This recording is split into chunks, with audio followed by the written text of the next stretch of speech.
I'll get started. Good morning, everyone. Thanks for joining here today as we embark on your journey to AI.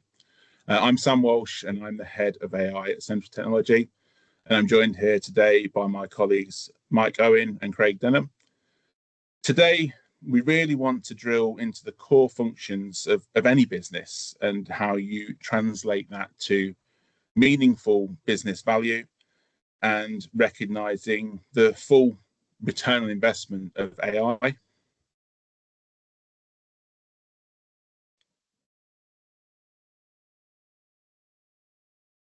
So first of all, just a little bit about who Central Technology are. We are your strategic IT partner. And I can see in the list that we've got some familiar faces and some not so familiar faces. So we were founded over 20 years ago, and we've been supporting businesses across the nation with their IT needs from our head office in Derbyshire and additional branches in Leicestershire and Dorset. In 2025, we brought Mike and the team at Yoko 10 on board for anything and everything Microsoft 365 data governance. Yoko 10 means sharing best practice. And that really forms part of what we are presenting today.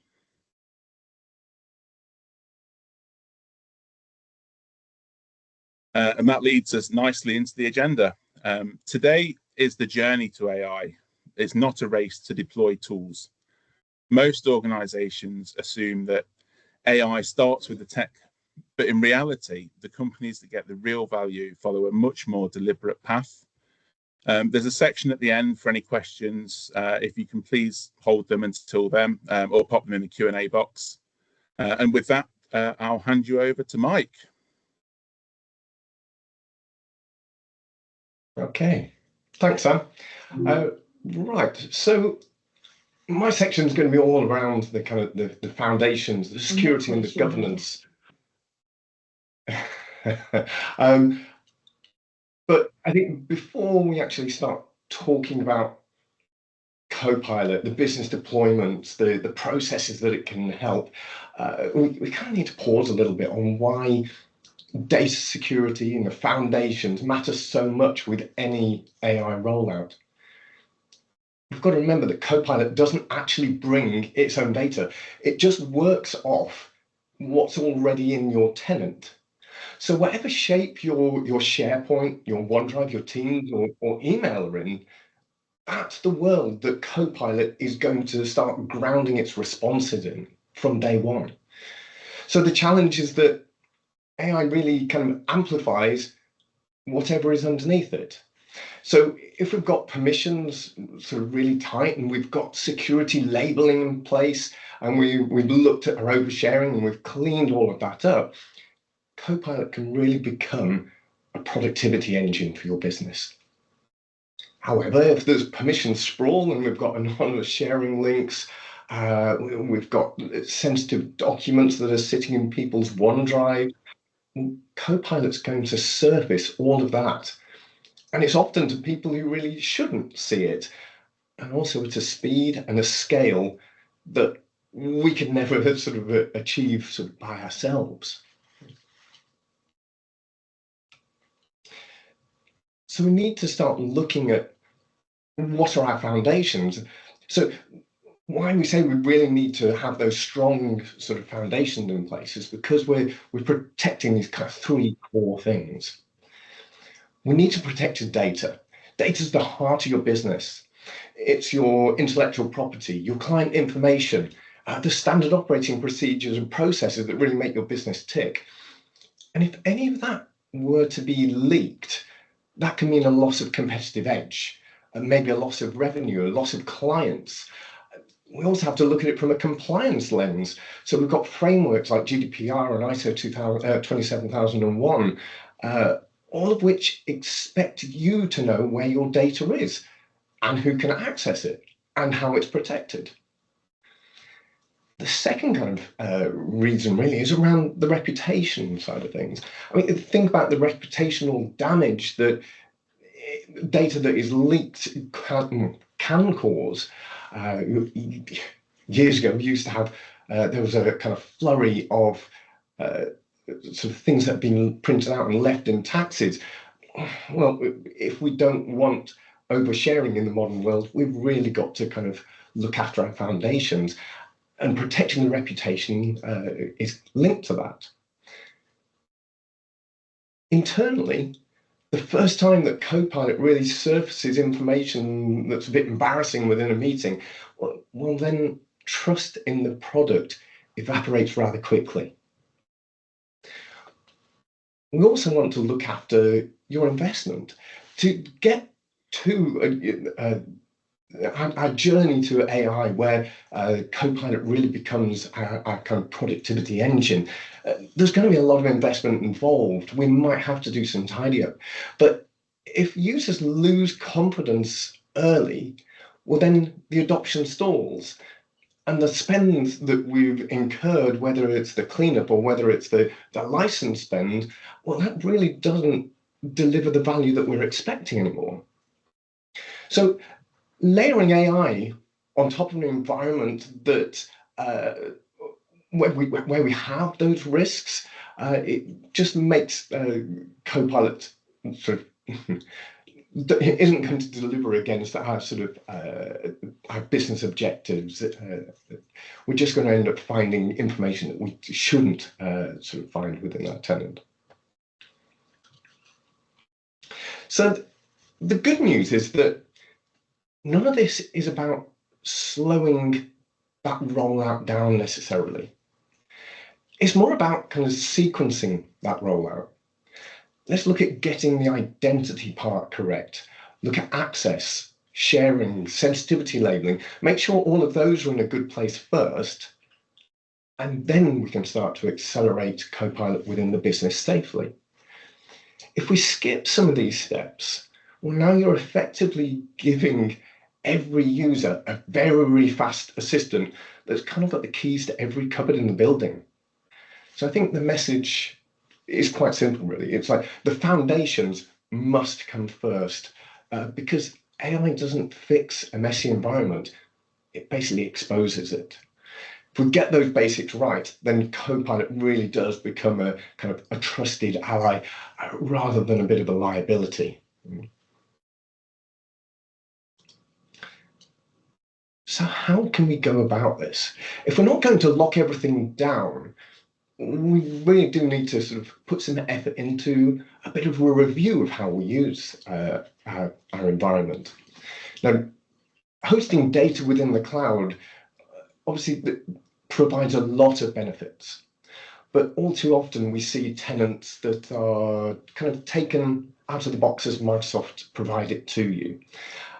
Microsoft want you to use the data and want you to use the features and the functionality, so they provide controls, but they don't actually go and configure them for you. They don't know how you want to run your business.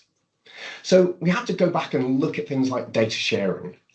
We often see data migrated into SharePoint, into Teams and OneDrive, but there isn't that governance around. We have uncontrolled use of share with everyone links. Well, if I share a document with everyone using that link, it does what it says. And if I do that on a folder, well, subsequently confidential data might get dropped into that folder. Now, I might not know that necessarily, but now Copilot will surface that. We also need to look at sites that are created with overly permissive settings, or look at the retention labeling or data classification side of things. From an external access perspective, the cloud makes it easier to work with other people across organizations, across businesses.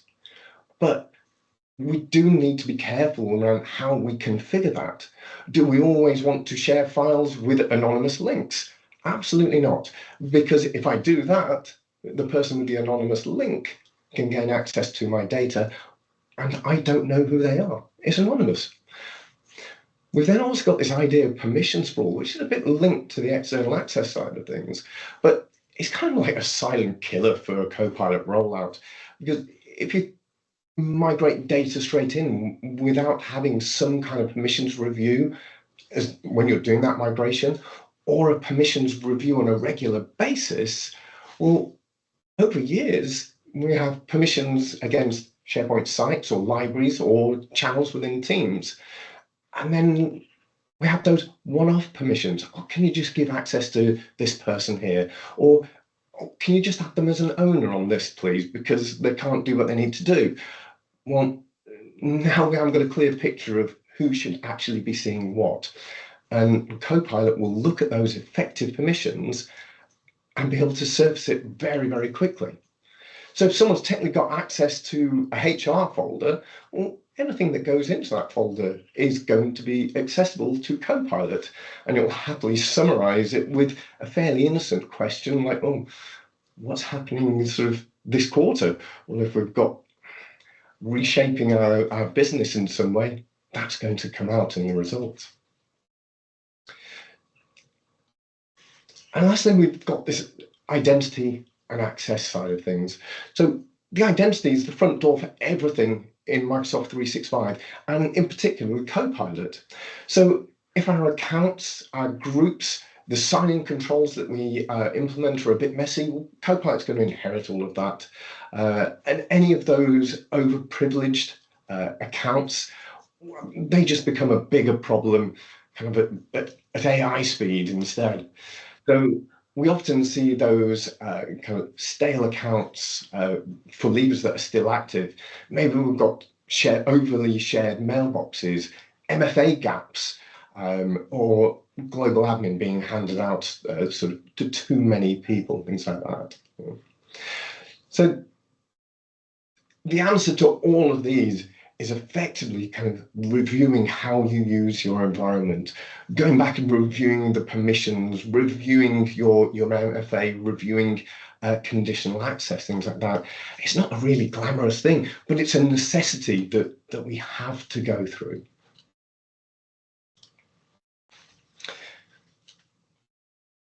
But once we've done that, we've then got certain controls that we can start to implement. And for this, we can really look at Purview. So Microsoft Purview is a tool set that sits kind of underneath Copilot, and it's going to help to decide what people can see. It's also, well, what data can be shared, and more importantly, what can you prove afterwards? So we've got some key controls that we often talk about. So primarily the sensitivity label. Now, sensitivity label, if you've got a document with a front sheet that says it's confidential, what does confidential actually mean to you as a business? Is that no one outside of the business can access it? Or is that a subset of users within the business can access it? Now, with sensitivity labels, we can go through a process of classifying documents and emails, and we might sort of have a very basic classification system with public, internal, confidential, and so on. But as part of those labels, we can then apply encryption, we can apply watermarks. So the benefit for Copilot is that those labels are honored at retrieval time. So a user can't open a highly confidential file and it's not going to get surfaced in any summary or any response. Any new document that Copilot drafts is also going to start to inherit the appropriate protection if we're creating it within libraries that got those sensitivity labels on. Data loss prevention is another kind of cornerstone, if you like, of our data governance story. It really detects the data within the documents that you're working on. So looking for personally identifiable information, maybe financial information. We can also look for things like, oh, does it look like a password? Is this an IP address? There's a whole load of sensitive information classes that Microsoft provide, but you can also create your own depending on your business. So think about client reference numbers. What structure does that look like for you? And how should we protect those? So those data loss prevention points work across SharePoint, OneDrive, Teams, and also endpoints, so your devices. And it will allow us to, as administrators, as data protection officers, to be able to block content or warn on risky sharing, things like that. We can also stop content from just being shared externally altogether if we needed to. Now, there is also a new Copilot specific DLP policy where we can say, well, I want to exclude certain labels from being processed at all. So if we've got a highly confidential label, never respond or never return any of that document as a summary in a response. We then look at the retention label side of things. If we've got a large legacy of content sitting in our environment, all of that information, subject to security controls, could be returned in a response. And is that actually what we want? The benefit of having those retention labels sort of wrapped around our content is that Copilot actually then stays grounded in the current authoritative content rather than kind of stale duplicates and things like that. So it really helps part of that cleanup of your data. It's also from a compliance perspective, right? We can't respond to certain subject access requests maybe because we only store certain amounts of data. And then the final thing that's come in more recently is this idea of kind of data security posture management, particularly for AI. It provides a single dashboard that looks at AI usage across the tenant. It looks at agent interactions with each other. It looks at how sensitive data is being accessed, and it also looks at third-party AIs of app use. Just about every app you install will have some kind of AI agent element to it, so we can really look at how that is interacting with our data.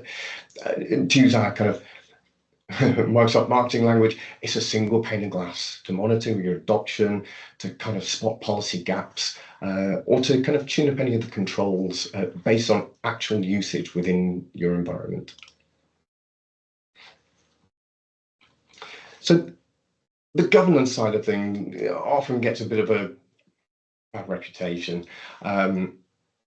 We talk about it a lot, but people assume it means red tape or slower delivery and things like that. But I think in reality, when it's actually done well, it kind of frees people up a little bit. It gives them confidence to use the tools like Copilot because they know that we've got sensible guardrails in place. If you think about the different kinds of questions that often come up kind of the moment that Copilot lands in an organization, people want to know, well, what can it actually see?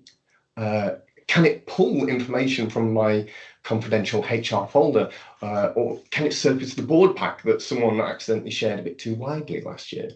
So I think having a clear answer to that really builds trust in the technology straight away. The second question is more around the kind of use cases, because not every scenario is going to be a good fit. I think being upfront about where Copilot really adds value, whether that's simplistic things like drafting or summarizing or analyzing data, or versus where it probably shouldn't be relied on.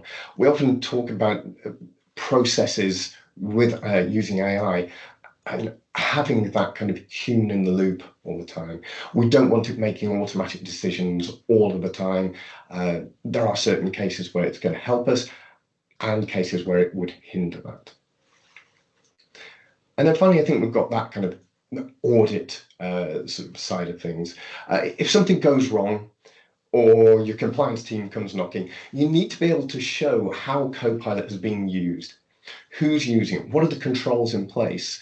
So having the kind of the purview audit logs, sensitivity labels, DLP, all part of that, it really helps you demonstrate that you're in control of Copilot. So the key takeaway is a bit simple. It's like governance isn't the brake. It's more like a seatbelt. It's trying to protect you and while still allowing you to kind of to use the technology. So smallest sales pitch in the world. If you sort of are looking to roll Copilot out, we can help you on that journey. We can help you look at sort of use cases within the organization, maybe identify some like high impact users where having a full Copilot license would be more beneficial to the basic license that you have. And then start to look at the security controls within your tenant, look at the sharing side of things, look at the purview controls, and make recommendations based upon that within a document that then you can choose to do it yourself if you wish, or we can help you implement those recommendations as you wish. And with that, I'm going to hand over to Craig. Thanks, Mike. It leads nicely into the next section. So, to start with, you don't start by jumping straight into AI. You need to start with your own internal processes. You can't just implement AI without knowing how your business currently operates. So, do you know how your teams work today? Do you know where time's lost, where you're duplicating effort or information's hard to find? Or do you know those manual repetitive tasks, or those tasks that rely on a small number of people? And if they're not there, how do they get done? Does it take more time? Do you have to wait till they get back? Are you trying to call someone that's on holiday and not getting through? So once you know the business and how it's operating, you can start to see where AI could have an impact so that it can solve real problems. You're not guessing at how it's going to help.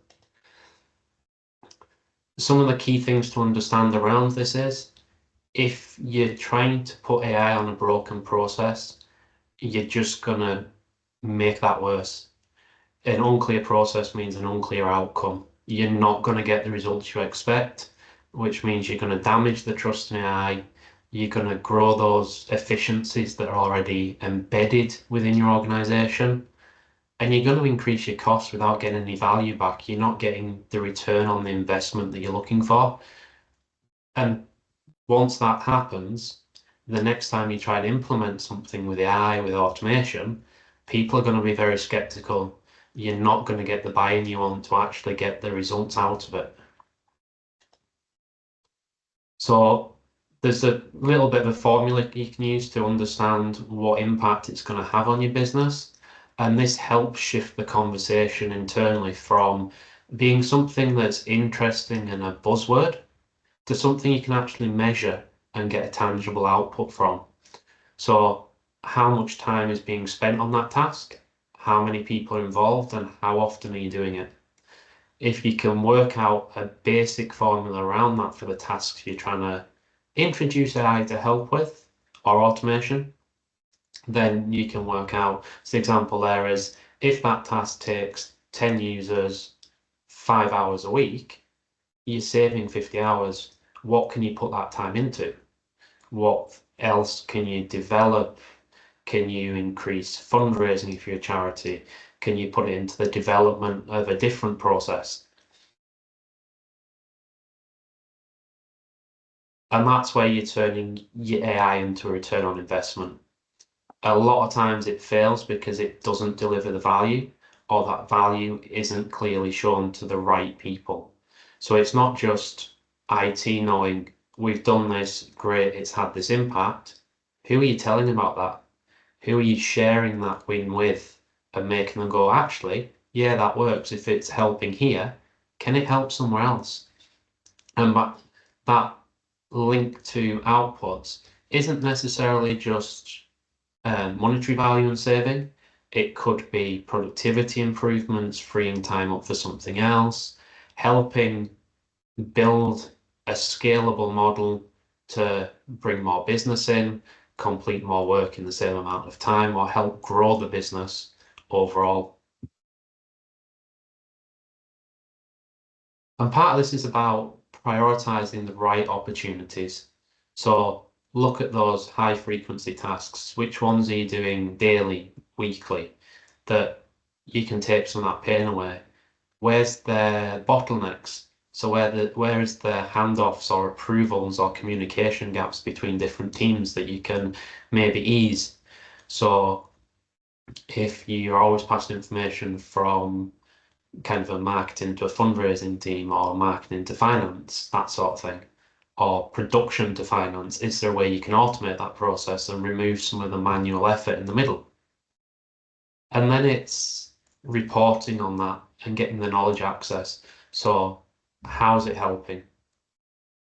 Reducing the time spent finding information or putting reports together. Can you, if it's a very manual process, can you put something in place and take a report that might take 3 or 4 days to produce down to 1 or 2? Obviously, still keeping in mind that a human has to check it. You have to authenticate the AI output. And then it's about starting with the right people. Technology adoption is human-led. At the end of the day, you need people to be bought into it. So start with early adopters and influencers. Who in your organization is going to sing about it if that works, or when it works? Who's going to champion it for other departments, other projects, and go, look, this is the benefit it can have for you. And with that, that might be looking at those high volume roles. Where is the most time spent on repetitive tasks? And it's not just about the quick wins, it's the delving into it and knowing your process. And then it's those repeatable, what can you put in place for the repeatable tasks, structured workflows, where the results are easy to measure and demonstrate, and not just for the IT team to see, but for the business, the stakeholders, the management team. So they're getting, again, that return on investment back. So the reality is about 20% of use cases for AI delivers 80% of the value. This means avoiding the temptation to automate everything at once. It's the buzzword. Everyone will want to try and use it for their own cases, regardless of how much benefit it's going to bring. It might save 5 minutes, but another team might save 3 hours. It's better to do deep, focused adoption in high impact areas that are consistently being used, rather than a very broad, shallow AI adoption that doesn't deliver those measurable outcomes, so you can see what return you're getting. And then you kind of get into the, once you know what your process is, which ones you want to focus on, you can look at how can you deliver that.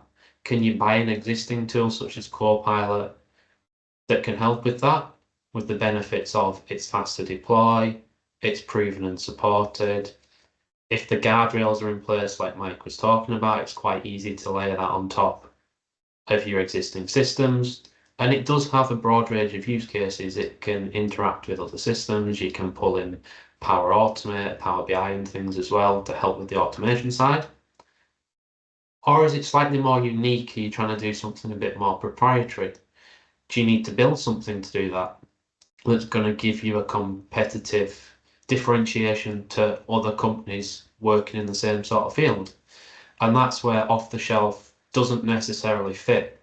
And that might be building custom Copilot agents that you can link through your website and use as kind of question bots that give people high level information, but then direct them through to you to develop that and build the relationship.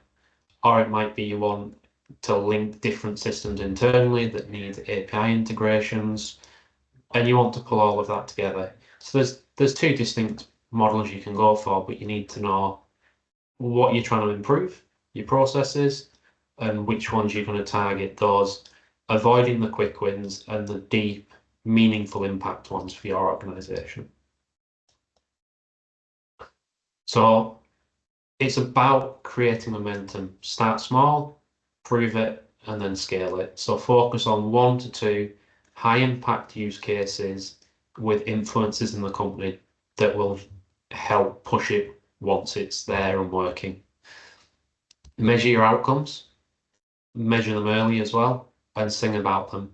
Don't just assume people understand what the change is and what the impact is. Share those results, and then expand that rollout based on the evidence you've found. I think that's back to you, Sam.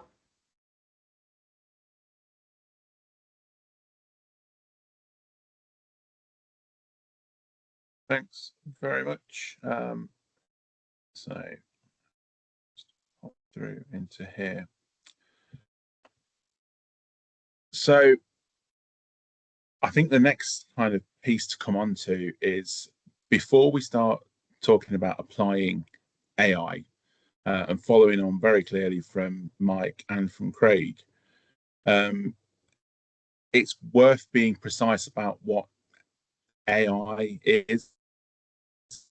There's two different pieces to this. There's automation and there's AI, and they aren't the same thing. And they tend to get mentioned in the same breath quite a lot. And this ends up leading to ultimately poor decisions. Automation is very rules-based. It follows a very defined path every time without deviation. It's fast, reliable, and absolutely great for structured, repetitive work. But as soon as you introduce anything outside of that flow, it can very quickly break. What AI does is that's a bit different, is that it brings context and judgment around an automated process, which is why we're saying at the beginning, the key is in your business processes. If there's a fundamental issue with a process before you start, no automation and AI is going to fix that. If all of a sudden person A needs to go and talk to person B, and something happens outside of that loop within the process to make the process work, automation and AI are just going to exacerbate that issue. AI is really good at interpreting unstructured information.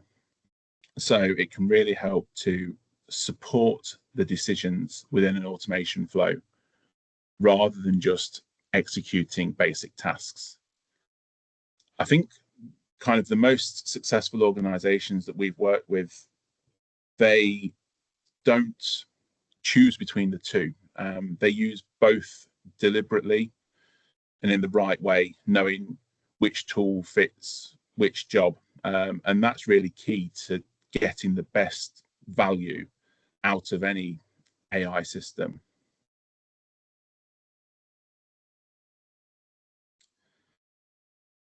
I think as well, when you combine automation and AI, you get something more powerful than either will deliver on their own. If you think about it as automation removing the friction from the predictable parts of a process, then AI sits on top of that and makes those moments that require judgment faster and smarter. I'm going to click through to a quick example here. And this is something that we see a lot of. It's really follows this flow. So an inquiry comes in from a customer, and traditionally that would just hit a human team and the human business processes would kick in. Businesses that are starting to layer in automation and AI are really seeing those efficiencies.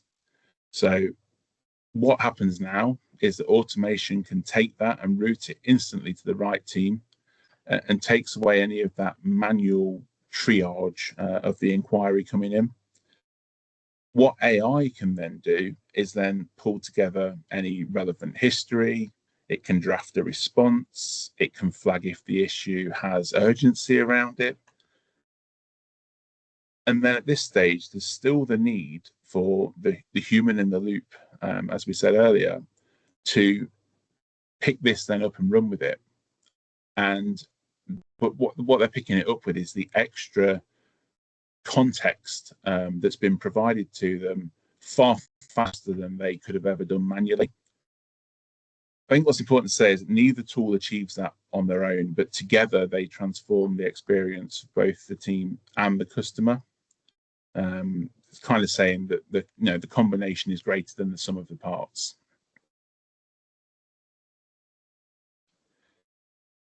Again, a key question that we are asked probably almost more than anything else is AI going to replace jobs?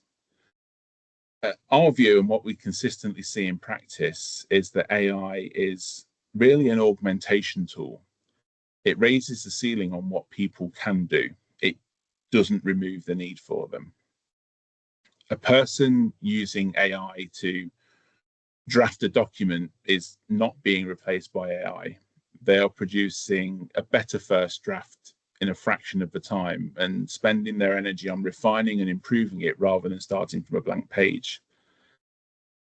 We can say that kind of across the board. The same is true for meeting summaries, document analysis, knowledge retrieval. These are all fairly low value tasks that consume significant time across a business. AI can handle this and allow people to actually focus on the work that requires the expertise and judgment. I think the organizations that frame AI as augmentation rather than replacement see significantly better adoption because people tend to engage better with tools that help them and not tools that they feel threatened by.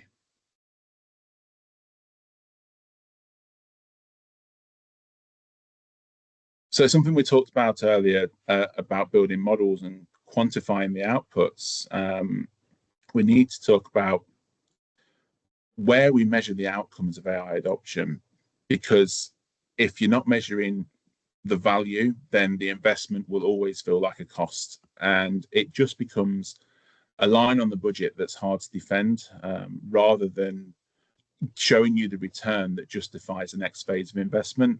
And this is an evolving platform. You know, this isn't where we are today with AI is not where we're going to be in 2 months, 6 months, a year's time. It's something that's constantly evolving.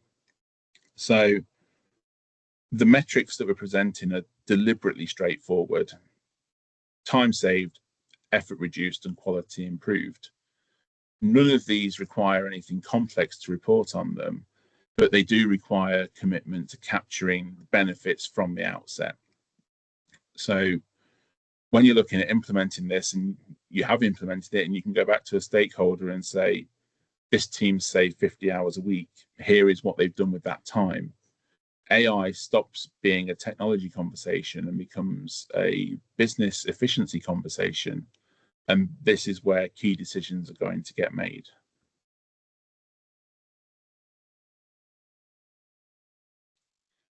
I'm going to move on to something as well that we get asked quite a lot around cloud versus local deployment. And the truth is there is no answer. There is no right answer. It all comes down to risk profile, regulatory environment, and sensitivity of the data involved. So should you have AI in the cloud, or should it be kept close to home? Cloud deployment gives you speed of deployment, scalability, and a level of built-in compliance.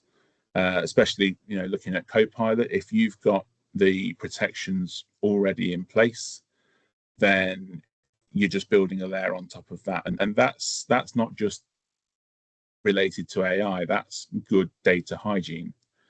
For most organizations, cloud is the right starting point.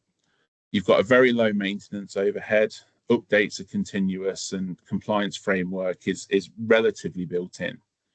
For some organizations, particularly in the heavily regulated sectors or anyone handling data that cannot leave a specific geography, a hybrid or local approach makes much more sense. You gain the control, but obviously then take on more responsibility for the maintenance and security. There's no single right answer, and what matters is that the decision is made deliberately based on your data, your risk appetite, and your regulatory obligations.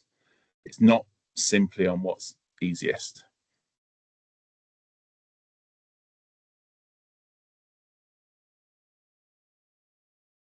So compliance is one of the most common concerns we hear when organizations are considering AI, and it's a legitimate question. The regulatory landscape is moving very quickly, and the consequences of getting it wrong are significant now, even more so than ever. But the organizations that find compliance straightforward are almost always the ones that have got the foundations right to begin with. If the data is classified, the access is controlled, and the governance is well documented, adapting to new regulatory requirements becomes a much smaller lift. The principles on this slide are consistent across almost every framework we encounter. Protect the data, control who can reach it, and be transparent about how AI is involved in decisions. They're not new ideas, they're the same principles that underpin good data management generally. AI simply raises the stakes for getting them right due to the way it surfaces the data. So to bring it all together, we've kind of mapped out the full journey here. And I want to be clear that it's not about a technology program, it's business transformation. And that starts long before any AI tool is switched on. You start from the secure foundations. You make sure that you've got the right governance and policies in place. You have the business understanding to know how your processes work and know that they work well. You prioritize on the high impact, high frequency tasks to maximize that ROI. And then you apply automation and AI with the right precision. It needs to be applied to the right tasks at the right time. So, is your business AI ready? Do you have the right technology to implement AI? Do you need any help with this? Then that is something that we can absolutely help with. Again, this isn't a sales pitch. This is about the processes, about the governance, and about the technology. So we're here for you to speak to. And I think really it's to move on now to any questions. I can see we've had a few in the Q&A pop up whilst we've been on. Do you want to go through them? You can take a break. But, okay, yeah, I'm happy for you to jump in. That's perfectly fine. To be fair, they're yours to begin with by the looks of it. So that's what I assumed too. So the first question we had was around how is the data protected? Can we have some examples and some detail? So as we went through in the kind of the first section, the data is protected by primarily the security controls, your permissions and your access. If you've got access to a file because someone's given you read access, AI would be able to generate a summary, generate a response based on that. So looking at the permission sprawl, as we talked about in the governance section, is really key to kind of protecting that data. We can then layer on the purview controls to have a more granular approach to make sure that we're not sharing data maybe with a public-facing agent. We don't want it to draw from confidential information. We only want it to draw from public information. We've then got, so Craig talked about don't start by jumping into AI, but that's exactly what's happening in companies. What specific actions can companies take to control this and prevent unauthorized people from having access to confidential data? As part of your license, I think just about every Office 365 SKU now has access to Copilot in that kind of most basic form. It will answer questions for you, kind of like an enhanced web search, a bit like the sort of basic sort of ChatGPT functionality. When you have a license, that's when we've got to look at how we're controlling the data. Because with a license, it provides responses in the context of what you have access to. Yes, we can go and control which agents people will have access to, those third parties, or whether we only want sort of native ones, or whether we want custom agents to be available to our organisation and employees. I think just to add to that while you're on that, Mike, it's about having your policies in place as well. Have your AI governance policy written. Make sure people have actually read it and agreed to it. So kind of like you have your acceptable use policies, things like that, you should have an AI governance policy in place as well. You can then use your security tools to lock some of that down. So if there's AI agents you don't want to use, block them through your web filtering, through your endpoint protection controls. And within 365, restrict who can enroll applications or link applications to your data. That means an administrator has to check and approve it. And that could be, depending on the size of your organizations, doing things like data protection impact assessments. So where's that tool storing the data? Is it the UK? Is it outside the UK? How do they process it? What rights do they have it? And just doing a bit of due diligence checks around it as a company. Yeah. I think also to kind of build on that, you may have heard of something called co-work. Now, obviously, Claude, the Anthropic sort of language model, has had co-work for a little while, but Microsoft are kind of piggybacking on that to bring it into Copilot. And honestly, it kind of transforms Copilot into the AI assistant we hoped it would be originally. It does sort of have much better sort of responses to creating information. However, in order to do that, you are signing up to a back-to-back agreement between Microsoft and Anthropic that your data can be processed in the US. So it's like sort of curb the enthusiasm a little bit, particularly if you're in a very compliant environment. If we have to keep data in a UK data center and we have to keep your data processing in the UK, you won't be able to use co-work just yet. But I think it's going to be a watch this space. We're assuming Microsoft will want to help build UK data centers for all that. So the next question we've got is that what are the biggest mistakes you see when businesses start rolling out Copilot? Well, from the things that I've seen, it's the not getting the foundations in place, basically the wide open permissions, and all of a sudden we have people go, I found this, Copilot can see things it can't see. And back to the original sort of message, it's only working off the security controls that are in place. So it's not Copilot's fault that it's found it. You could have found it yourself, but without doing that kind of cleanup and working out what individuals have got access to and what the controls are in place, yeah, you can rapidly see that trust in the product kind of diminish. What about you guys? What have you seen?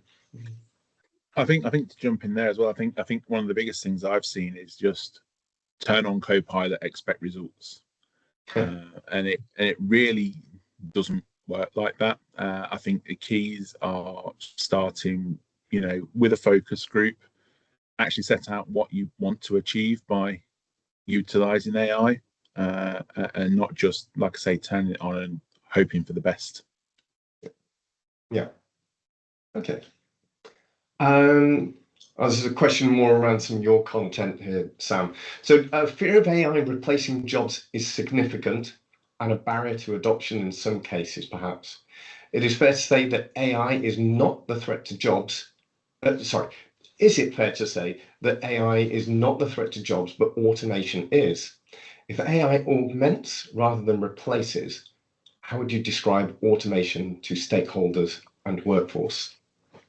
Yeah, I'll jump in and answer that one. So yeah, I think the honest answer is that there's not really a clean distinction there. Automation has always displaced repetitive work.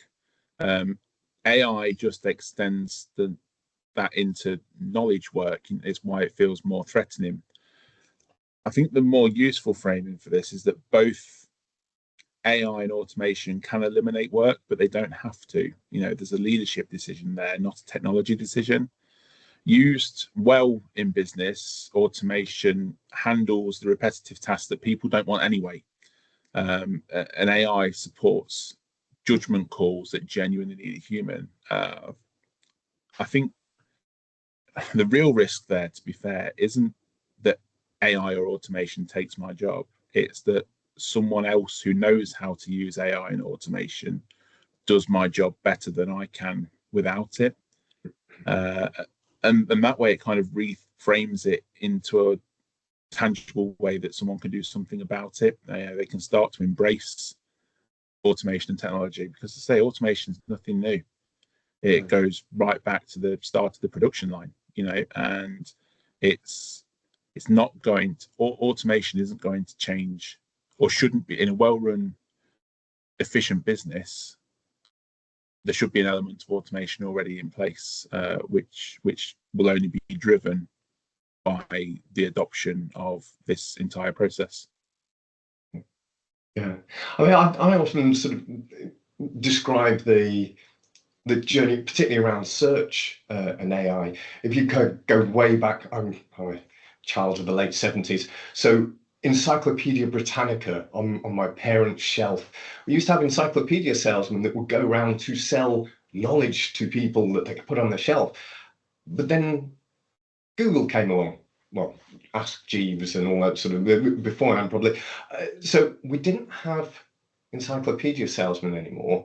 The jobs evolved and changed a little bit. So there was a bit of kind of replacement, but new jobs and new opportunities are created.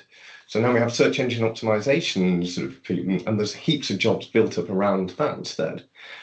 Now with Copilot on the top of that, well, we're seeing kind of prompt engineers. So I think there's also a kind of an evolution of the jobs that are there, particularly around AI and how that works. But yeah, we get the kind of that perceived threat. But I also think that the majority of companies are still at the very, very beginning of that journey. And although it's the latest buzzword, there's still a long way to go before we're all replaced by Copilot agents. All right. Are there any other questions then? Have we had any from sort of on the side, outside of the Q&A?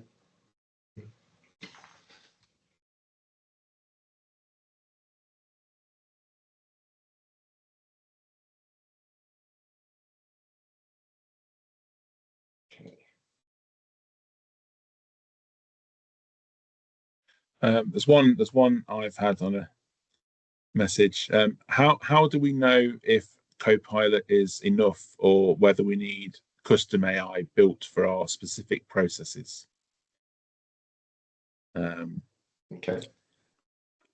I guess in that one, Copilot is going to be the right starting point for the vast majority of businesses, especially those already utilizing Microsoft 365. It covers a broad range of use cases. And because it's already embedded in the 365 environment, it's going to be easy to layer on top of your existing data. It's fast to deploy. There's a lot of information out there about it, and the compliance and security controls are built in alongside your data. I guess when you start thinking about building something custom, it's if there is a process that's genuinely unique to your business. It needs to be something that gives you a competitive edge, or something that off-the-shelf tools can't accommodate. It might be a highly specific workflow, or a proprietary data source, or a particular customer-facing experience that needs to feel like your brand rather than a third party.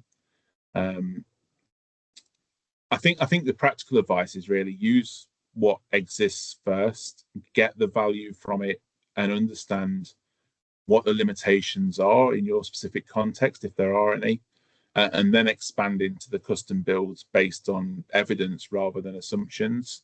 There's obviously a risk of investment by building too early before you understand your own processes.